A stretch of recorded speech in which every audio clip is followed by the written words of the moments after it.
Donc la première leçon de ce thème 1 concernant la Terre dans l'univers, dans lequel on va aborder donc la vie et l'évolution du vivant.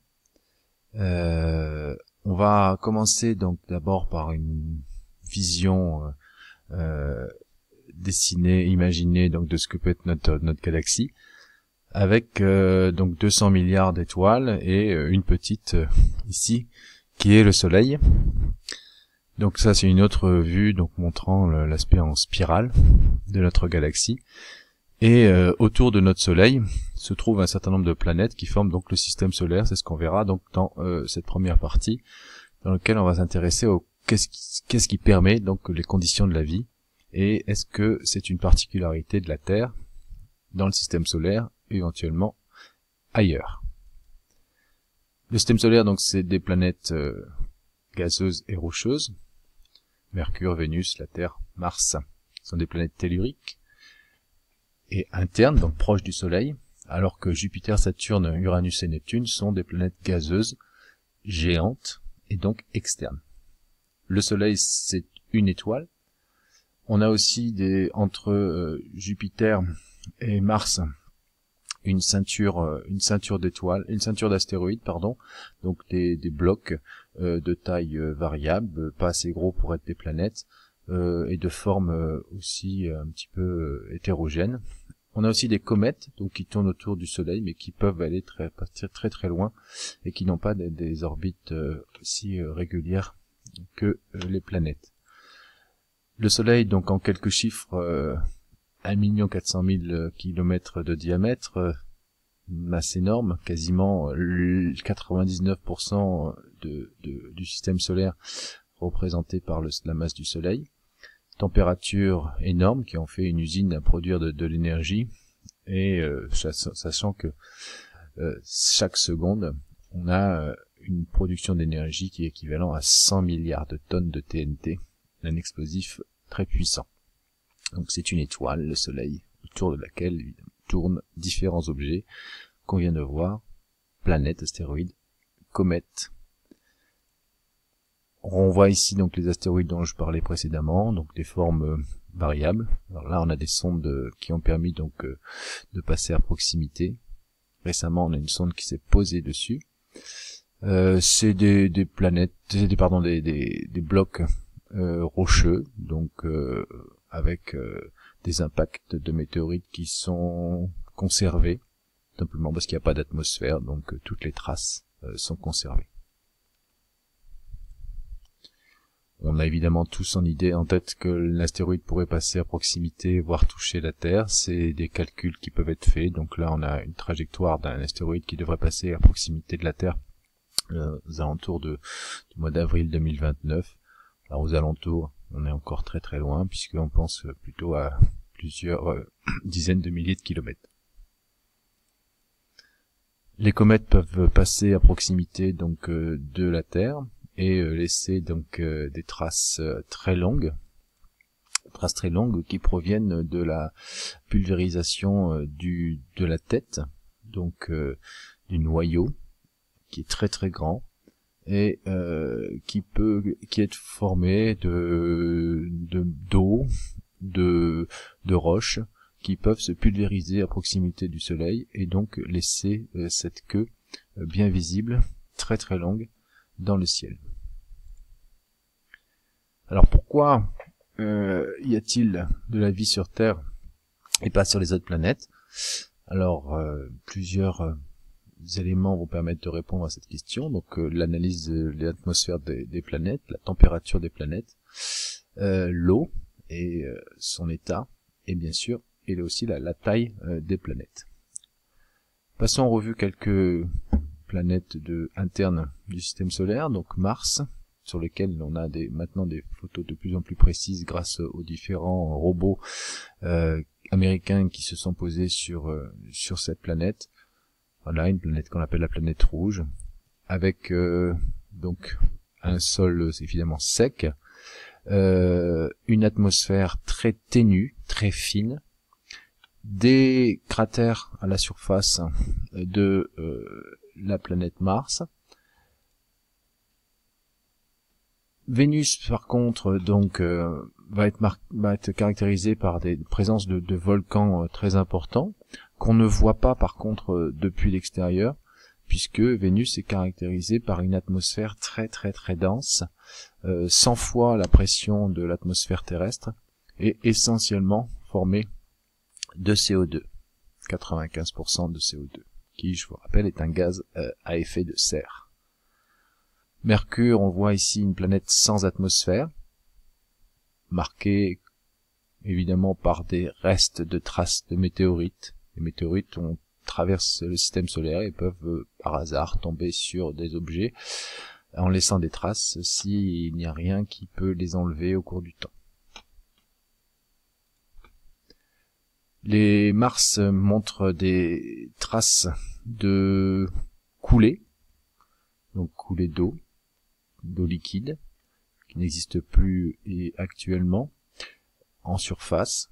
On voit ici donc des marques qui montrent qu'il y a de l'eau qui a dû couler à cet endroit-là. Là, c'est quelque chose qui fait une 50aine de kilomètres, et on imagine bien une coulée d'eau qui a laissé derrière donc un obstacle, des sédiments qui se sont accumulés en faisant une forme de larme. Il y a de l'eau solide sur Mars, au fond des cratères, dans certains endroits. Alors ça, c'est de la fausse couleur, attention, c'est une reconstitution en fausse couleur. Et ça, ce sont des glaces, donc probablement glaces d'eau, qui ils sont visibles au fond des cratères.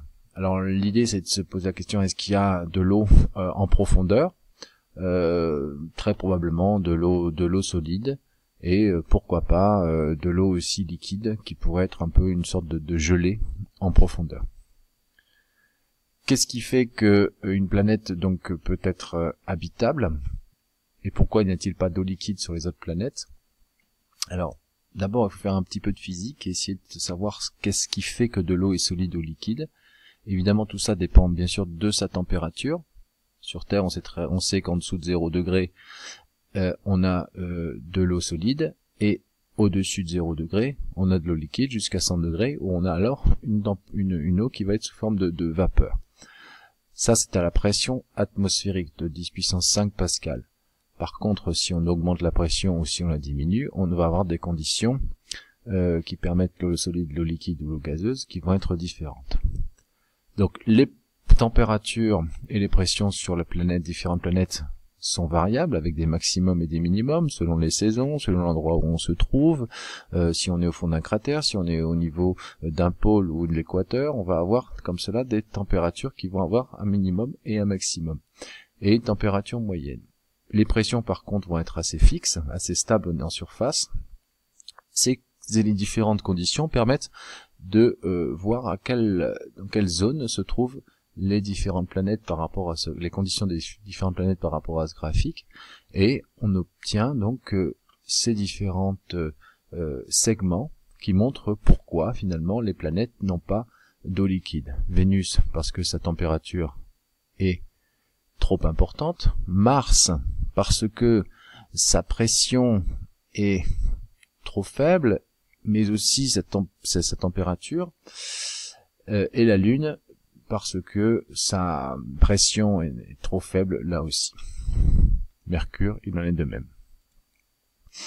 Alors, évidemment, les températures dépendent directement de la distance au Soleil. C'est ce qu'on peut montrer donc par cette expérience où on voit l'énergie lumineuse qui est captée par des luxmètres et qui diminue très fortement au départ, puis beaucoup plus lentement lorsqu'on s'éloigne de cette source lumineuse. On obtient donc ce qu'on appelle une courbe théorique de température, donc la courbe rouge ici, la courbe calculée, et on peut la comparer avec la courbe mesurée, quelles sont les températures moyennes mesurées sur la planète, et on voit un énorme décalage notamment pour Vénus, qui est beaucoup plus chaude que sa température calculée, et on voit pas très bien ici, mais donc la planète Terre aussi a un décalage de presque 30 degrés par rapport à sa température donc calculée. On devrait avoir une température aux alentours de moins 15 et on a une température de plus 15, moins 15 étant la température de la Lune.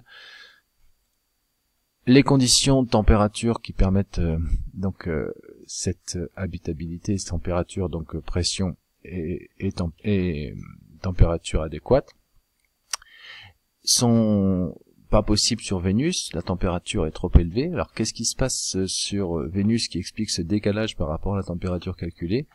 Eh bien, on s'aperçoit que Mercure étant proche du Soleil, Vénus un peu plus éloignée, on voit qu'il y a une différence importante. Vénus contient une atmosphère très épaisse, avec énormément, proportion très importante de CO2.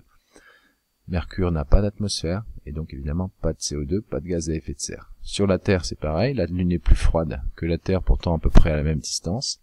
Tout ça, on le sait, grâce à l'atmosphère de la Terre, qui contient quelques pourcentages de gaz à effet de serre, qui permettent aux rayons, donc des rayons infrarouges, donc de ne pas ressortir vers l'espace, mais d'être réfléchis et de revenir vers l'atmosphère pour réchauffer la surface de la planète Terre, mais aussi de la planète Vénus.